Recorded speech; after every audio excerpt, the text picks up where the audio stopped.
국가전략TV 구독과 알림 설정 진심으로 감사드립니다.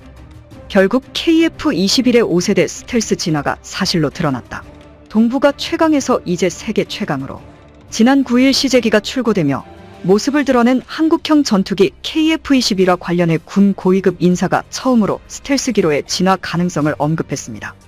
그동안 KAI는 단계적 진화론을 거친 개발을 바탕으로 엄연히 4.5세대로 인식하고 블록 3단계는 아직 계획 확정조차 하지 않았었습니다.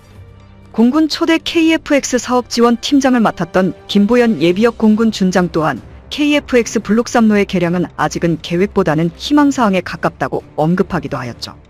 그러나 지난 28일 강은호 방위사업청장은 국방위원회 전체회의에 참석해 KF-21이 비대칭 무기로 힘을 가지려면 스텔스 기능이 돼야 하는데 기술적으로 가능하냐는 질의에 대해 확장성을 가질 수 있다고 말하며 블록 3단계 속에 포함된 5세대급 스텔스화를 처음으로 언급하였습니다.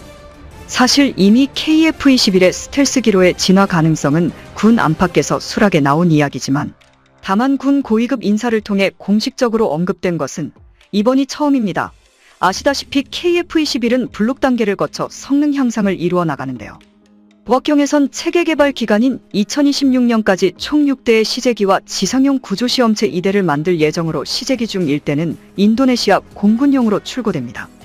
부학길에서는 체계 개발이 끝나고 2026년부터 2028년까지 초도 양산되어 실전 배치가 진행되는 기체로 공대공 임무와 제한적인 공대지 임무를 수행할 수 있으며 내부 무장은 반매립식으로 장착됩니다. 부학기에서는 2029년부터 2032년까지 양산되는 성능 개량형으로 AESA 레이더 모드 업데이트를 통해 공대지 공대함 임무 수행이 가능해지며 운용 가능한 무장이 추가됩니다. 군은 언론과의 인터뷰에서 블록 2단계에서 완전 매립형으로 성능을 개량해 나갈 계획이다라고 밝혔습니다. 부학 3는 아직 공식적인 개발 일정에 반영되지는 않았으며 AESA 레이더 성능 개량, 향상된 센서 및 생존 시스템 통합 스텔스 등이 거론되고 있습니다. F-35와 같은 완전한 5세대 스텔스 전투기를 생산하려면 KF-21의 이음새와 캐노피의 형상부터 다시 설계해야 하기 때문에 상당한 투자와 시간이 필요할 것입니다. 다만 방사청에 따르면 완전한 스텔스기 등의 여러 파생형 개발을 고려하고 있다고 하니 당장은 아니더라도 근미래에 개발될 확률이 높습니다. 당초 KF-X 사업의 목표는 F-16 플러스급, 즉 미국산 경전투기 F-16V 바이퍼의 성능과 비슷한 수준의 4.5세대 전투기 개발이었으나 개발 과정에서 성능 목표치가 상향 조정되면서 4.5세대 중 최상급으로 5세대 전투기에 필적하는 수준이 됐습니다. 현재까지 알려진 재원을 종합하면 전반적 성능은 유럽 유로파이터 타이폰, 프랑스 라팔, 러시아 수-35를 능가하는 것으로 알려졌습니다. 강은호 방위사업청장이 언급한 KF-21의 스텔스화의 핵심은 저피탐입니다. 저피탐이란 Low Probability of Intercept인데 쉽게 말해 적에게 탐지가 될 가능성을 낮추는 것입니다. KF-21은 4.5세대 전투기로는 최고 수준의 저피탐 설계가 적용됐습니다. 저피탐 성능을 나타내는 지표 레이더 반사 면적의 경우 라팔이나 유로파이터 타이훈보다 2배 정도 작을 것으로 예상되는 0.5 수준입니다. 이에 따라 상당수 항공 전문가는 KF-21 저피탐 성능을 스텔스기 수준인 에로 8호, 직전 등급 R로 분류하고 있습니다.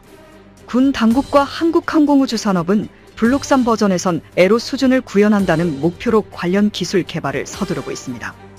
만약 목표만 달성된다면 차후 전투기 수출 시장에서 상당한 돌풍을 불러일으킬 수 있습니다. 저피탐은 적의 레이더에 포착되는 면적이 아주 작아지는 것으로 스텔스기라고 해서 레이더에 보이지 않는 것은 아니고 아주 작게 탐지되는 것입니다. 현재까지 100% 포착되지 않는 건 없습니다. 다만 적이 레이더를 통해 볼 때 전투기인지 새인지 구분하기 어려울 정도가 되면 스텔스 기능을 갖췄다고 볼 수 있습니다. 저피탐 기능을 갖추려면 가장 중요한 것이 전투기의 형상인데요. 기존 전투기 F-4, F-5, F-16 등을 보면 전투기 끝이 둥근 모양에 가깝습니다. 그런데 스텔스기인 F-22, F-35를 보면 전투기 끝에 모양이 변족합니다. 이처럼 전투기 끝이 변족해야 적의 레이더에서 쓴 전파가 적게 반사되기 때문이죠. 보라매가 완전한 5세대 스텔스기로 진화하려면 비행기 동체를 저피탐 형상으로 제작하는 것 이외에도 표면 처리가 중요합니다. 적의 레이더 전파를 흡수하거나 난반사 방지 기능을 갖추어야 하죠. 이와 관련해 KAI 관계자는 저피탐 기술에는 전투기의 동체 표면 등을 톱니바퀴 형태로 처리한다거나 전파를 흡수할 수 있는 도료를 칠하는 방법이 있는데 우리도 그런 제반 기술을 연구하고 있다고 밝혔습니다. 국방부 관계자도 스텔스 기능을 위해선 특수도료 관련 기술 등이 중요한데 현재 해당 도료의 무게를 최소화하면서도 내구성과 저피탐 기능을 구현하는 기술을 상당한 수준으로 확보한 것으로 알고 있다고 전했습니다. 보라매를 완전한 스텔스 형상의 5세대 전투기로 진화시키려면 무장뿐 아니라 주요 탐지 장비 등도 통합해 내장해야 하는데요. 특히 열 신호를 탐지해 표적을 찾아내고 추적하는 적외선 탐색 및 추적 장비와 영상 신호로 적을 식별해내고 추적하는 전자광학 표적 획득 및 추적 장비의 경우 보라매 시제기에선 각각 따로 외장돼 있었는데 향후 이를 통합해 기체 내부로 숨겨놓아야 RCS를 줄여 스텔스 성능을 높일 수 있습니다. 전투기의 4대 핵심 기술 중 하나로 꼽히는 IRST와 EOTGP는 미국이 기술 이전을 거부해 난관을 겪었는데 국방과학연구소와 하나시스템은 그동안 쌓은 기술력을 총집합해 국내 개발에 성공하였습니다.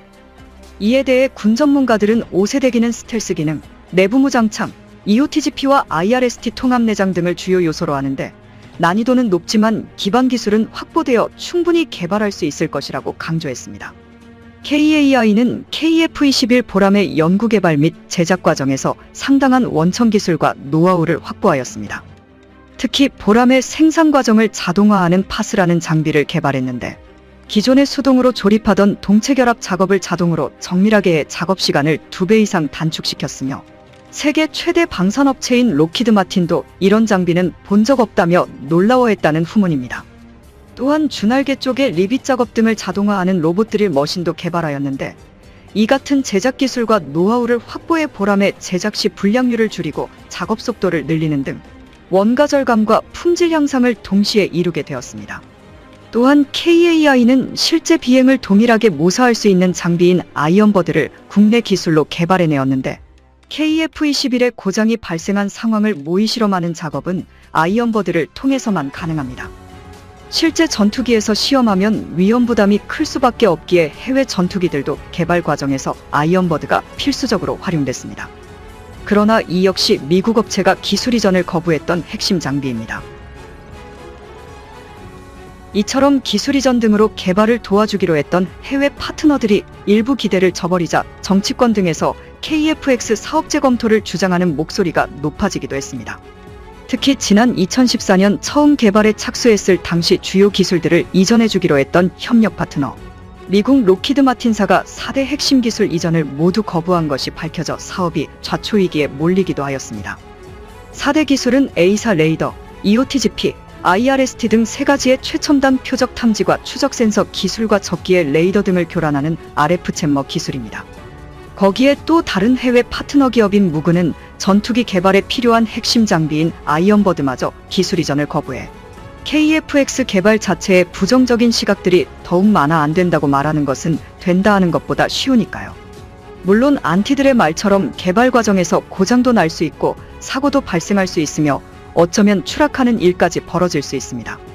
그러나 절대 개발을 멈춰서는 안 됩니다. KF-X 관계자들은 일방적인 기술 이전 거부에 굴하지 않고 자체 개발에 도전해 4대 핵심 기술 및 아이언버드 등을 국산화하는 데 성공했습니다. 개발을 맡은 한 관계자는 로키드 마틴이 기술 이전을 거부할 땐 솔직히 막막하고 이것을 우리가 개발할 수 있을 수 걱정이 들기도 했다. 하지만 공군의 도움과 협력 속에 기존 해외 제품들의 운용 능력 등을 파악할 수 있었고 그간 우리나라가 항공기를 개발하면서 쌓아온 노하우를 바탕으로 도전한 끝에 시제품 개발에 이를 수 있었다고 전했습니다. 모든 우여곡절을 극복하고 4.5세대 전투기 가운데 최강의 성능을 지닌 KF-21은 이제 5세대로서의 진화를 천명하며 세계 최고의 전투기가 될 준비를 하고 있습니다. 물론 아직도 해결해야 할 문제들이 많이 있습니다.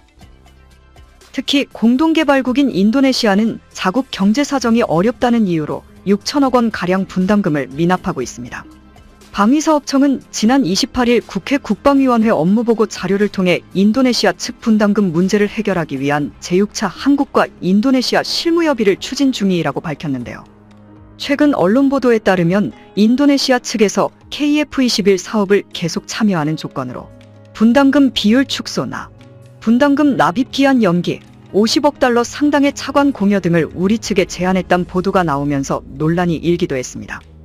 이런 가운데 국방부는 이날 국방위 보고자료에서 지난 8일 열린 한 인도네시아 국방장관 회담 당시 KF-21 인도네시아명 IFX 사업의 성공적 추진에 대한 인도네시아 측의 의지를 확인했다며 특히 인도네시아 측에서 자국 인력의 KF-21 공동개발 기술 공백을 따라 잡을 수 있도록 지원해주기 바란다는 입장을 전해왔다고 설명했습니다.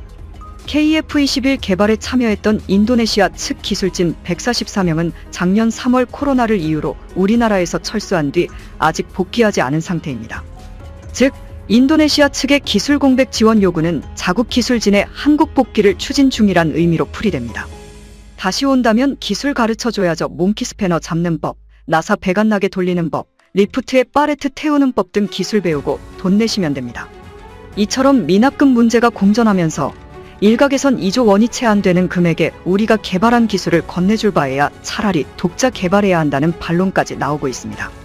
언제 뒤통수 칠지 모르는 불확실한 파트너를 손절하는 게 낫다는 주장이죠. 정부 입장에서 인도네시아는 단골 방산 고객이지만 방위산업기술보호법에 따라 우리 손으로 개발한 핵심 기술의 이전은 절대 있을 수 없다고 공언하였습니다. 방사청 관계자는 인도네시아의 장비 지원은 있지만 핵심 기술 이전은 절대 없을 것이라면서 IFX 핵심 장비에 이상이 생기면 미국이 그러했듯 기술 보호 차원에서 우리 엔지니어들이 수리하게 될 것이라고 했습니다. KF-21 분담금, 대우조선해양 잠수함 계약금, 낭갈라함 침몰의 한국 책임론 등 벌써 맞은 뒤통수만으로도 아직도 얼얼합니다. 중국 냄새나는 인니 지금 끊어내면 손절이 아니라 익절입니다.